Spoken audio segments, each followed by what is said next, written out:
Part 2. Sebelum saya memulai cerita berikutnya, harap untuk membaca cerita sebelumnya agar sahabat sekalian tidak sampai keliru dalam membaca cerita berikut ini. Untuk sobat pembaca yang belum mendukung channel kami, ini bisa bantu kami dengan cara subscribe dan like channel ini agar admin lebih giat lagi dalam membagikan cerita menarik lainnya. Let's go!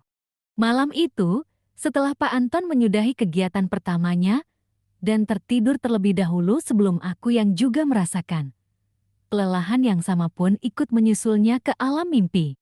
Namun di saat aku baru setengah tertidur, aku merasakan seseorang seperti sedang membangunkanku yang akan tertidur meskipun mataku terasa berat untuk dibuka, tapi aku tetap berusaha untuk bangun. Ada apa Pak Anton?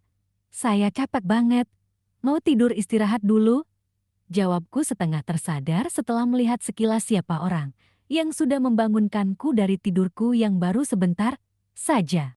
Bangun Non Jasmine, kalau mau tidur di kamar saja. Jangan, tidur di sofa ini. Tidak baik, ucap Pak Anton sok berkata bijak. Iya saya tahu Pak, tidur di sofa kurang nyaman. Tapi ini semua karena Pak Anton sendiri. Bahkan Pak Anton sendiri juga tidur lebih dulu, tanpa memberi tempat untuk saya, ucapku sambil menunjuk ke arah di mana sahabatnya masih berada di tempat semula, meskipun saat ini sahabatnya masih tidur nyenyak. Maaf Non, saya lupa. Mungkin karena sudah cukup lama, kata Pak Anton sambil tertawa. Sekarang Non Jasmine, istirahat di kamar Non saja. Saya mau ke depan dulu Non. Ada yang mau dibeli. Nanti biar saya beli sekalian buat Non, biar Non Jasmine lebih fresh, katanya sambil terus berjalan menuju pintu utama rumah ini. Bahkan sebelum aku bertanya apa yang ingin dibelinya, pun Pak Anton sudah tak terlihat.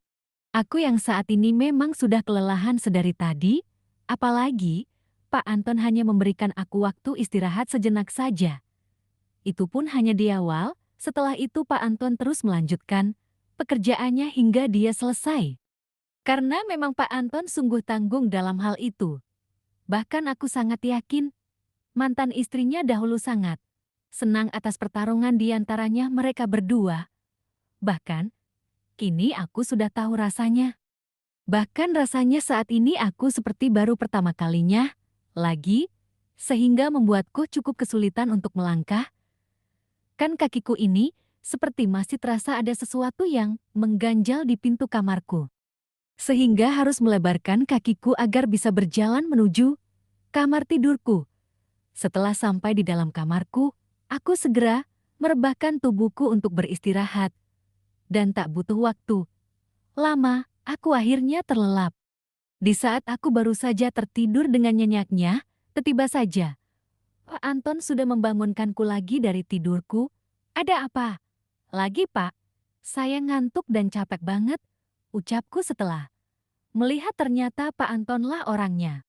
Ini Non Jasmine, saya buatkan teh manis hangat buat Non, agar Nak Jasmine merasa lebih segar dan juga nyaman. Jawab Pak Anton, minum dulu tehnya Non, baru istirahat lagi, sambung Pak Anton lagi. Mendengar itu, aku langsung segera meminum teh tersebut, hingga benar-benar habis, lalu aku menaruh gelasnya di atas meja samping tempat tidurku, lalu kembali rebahan untuk melanjutkan tidurku lagi.